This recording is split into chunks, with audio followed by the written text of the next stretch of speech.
चंद्रयान-3 ने भेजी चांद की फोटो। जी हां दोस्तों, चंद्रयान-3 ने चांद के धरती की फोटो को कैप्चर करके भारत की स्पेस एजेंसी इसरो के पास भेज दिया है। उस तस्वीर में कुछ ऐसा दिखा जिसे देखने के बाद आप भी हैरान हो जाएंगे। चंद्रयान-3 द्वारा भेजी गई चांद की फोटो को दिखाने से पहले हम आपको कुछ जानकारी देते हैं। दोस्तों, अगर देखा जाए तो हमारे सबसे अगर नजदीक कोई ऑब्जेक्ट ब्रह्मांड में मौजूद हैं, तो हमारे पृथ्वी का नेचुरल सैटेलाइट चंद्रमा है। इसलिए नजदीक होने की वजह से वैज्ञानिक जांच करके चांद के बारे में बहुत कुछ जानना चाहते हैं। भारत ने साल 2009 में चंद्रयान-1 के जरिए चांद की धरती पर जाने के बाद पानी खोज निकाला था। और आपको पता ही होगा कि किसी भी ऑब्जेक्ट पर अगर पानी खोज लिया जाता है तो वैज्ञानिकों की भी दिलचस्पी ऑब्जेक्ट को लेकर बढ़ जाती है।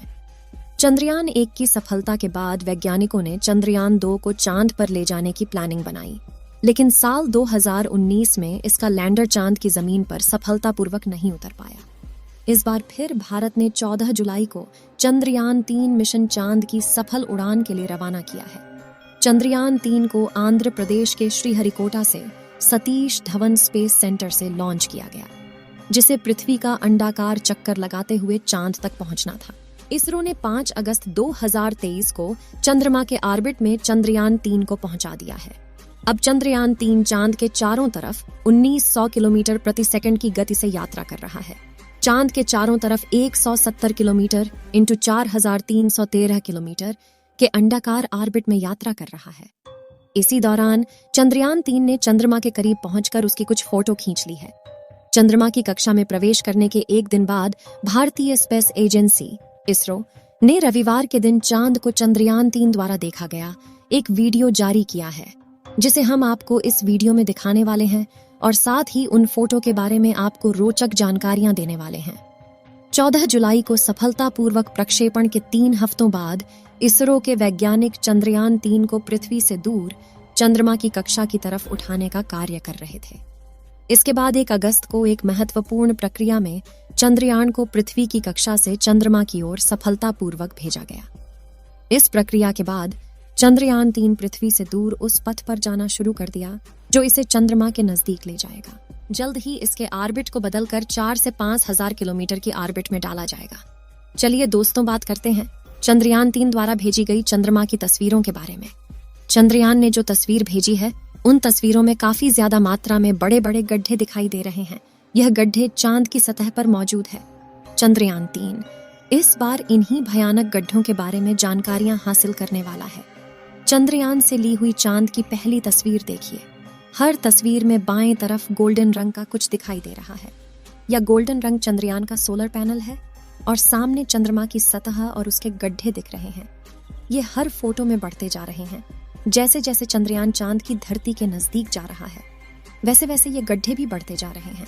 इसरो ने चंद्रयान-3 से ली गई चांद की तस्वीरों को रविवार के दिन उसके ऑर्बिट बदलने से 1 या 2 घंटे पहले ही जारी किया था। जानकारी के मुताबिक चंद्रयान-3 ने चांद का चक्कर लगाते हुए कामयाबी से अपना ऑर्बिट भी बदल लिया है। 14 अगस्त की दोपहर में इसे घटाकर 1000 किलोमीटर किया जाएगा। 5वें ऑर्बिट मैन्यूवर में इसे 100 किलोमीटर की कक्षा में डाला जाएगा। 17 अगस्त को प्रोपल्शन मॉड्यूल और लैंडर मॉड्यूल अलग होंगे। 18 और 20 अगस्त को डीऑर्बिटिंग होगी, यानी चांद के ऑर्बिट की दूरी को कम किया जाएगा। लैंडर मॉड्यूल 100 × 35 किलोमीटर के ऑर्बिट में चला जाएगा। इसके बाद 23 अगस्त को शाम 5:47 पर चंद्रयान की लैंडिंग कराई जाएगी। आपको बता दें कि चांद के ऑर्बिट को पकड़ने के लिए चंद्रयान-3 की गति को करीब 3600 किलोमीटर प्रति घंटा के आसपास किया गया था, क्योंकि चंद्रमा की ग्रेविटी धरती की तुलना में 6 गुना कम है। अगर ज्यादा गति रहती तो चंद्रयान इसे पार कर जाता। इसरो के वैज्ञानिकों ने चंद्रयान की गति को कम करके 2 या 1 किलोमीटर प्रति सेकंड किया। इस गति की वजह से वह चंद्रमा के ऑर्बिट को पकड़ पाया। अब धीरे धीरे चांद के चारों तरफ उसके ऑर्बिट की दूरी को कम करके दक्षिणी ध्रुव के पास लैंड कराया जाएगा। चंद्रयान-3 मिशन में दिलचस्पी इसलिए भी बढ़ जाती है क्योंकि आज से पहले वहां पर केवल ऑर्बिटर पर ही जानकारी ली गई है। अभी तक किसी भी रोवर ने वहां से जानकारी नहीं भेजी है, इसलिए अब भारत ने अपना मिशन वहां पर भेजा है और जब वहां पर उतरेगा तो वहां पर मौजूद नई नई चीजों के बारे में पता चलेगा। हो सकता है कि चांद के इस भाग में आम इंसान के फ्यूचर में काम आने वाली कोई बड़ी एनर्जी सोर्स के बारे में पता लग सके। जो आज पेट्रोल और डीजल बहुत बड़ी जरूरत बन चुके हैं, अगर वहां तीसरा एनर्जी सोर्स मिल जाए तो इसकी कमी को पूरा किया जा सकता है। इस बार चंद्रयान 3 को चांद के डार्क साइड में लैंड करना है। हालांकि चांद के डार्क साइड में लैंड करना इतना भी आसान नहीं है। चलिए उससे पहले हम आपको चांद के बारे में कुछ जानकारियां देते हैं। चांद पृथ्वी का एकमात्र नेचुरल सैटेलाइट है जो चांद के चारों ओर चक्कर लगाता है।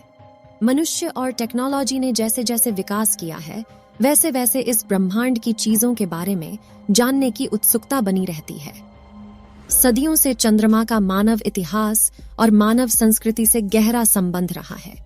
सूर्योदय और सूर्यास्त के समय चंद्रमा की सतह पर धूल का बादल मंडराता है। इसका असली कारण अभी तक वैज्ञानिकों को भी पता नहीं चला है। दोस्तों, अब बात करते हैं कि चांद की धरती पर चंद्रयान 3 का सॉफ्ट लैंडिंग इतनी आसान क्यों नहीं है। चंद्रयान 3 को चांद पर डार्क साइड में लैंड करना है, तो चलिए जानते हैं डार्क साइड क्या है और इसका अर्थ क्या है। जो हमेशा पृथ्वी से छिपा रहता है वही है डार्क साइड। इसका मतलब यह नहीं है कि यहाँ पर सूर्य की रोशनी नहीं पहुंचती है। यहाँ तक सूर्य से आने वाला रेडिएशन भी नहीं है, इसीलिए यहाँ जीवन के निशान मिलने की उम्मीद है। और इस जगह को ज्यादा एक्सप्लोर भी नहीं किया गया, इसीलिए भारत बार बार इसी जगह उतरने की कोशिश करता है। चंद्रयान 2 में इसी जगह उतरते समय किसी सॉफ्टवेयर ग्लिच की वजह से लैंडर ने चांद की सतह पर क्रैश लैंडिंग की थी और अब भारत दोबारा उसी जगह पर लैंड करने का प्रयास कर रहा है। चांद का डार्क साइड काफी ज्यादा ऊबड़ खाबड़ है।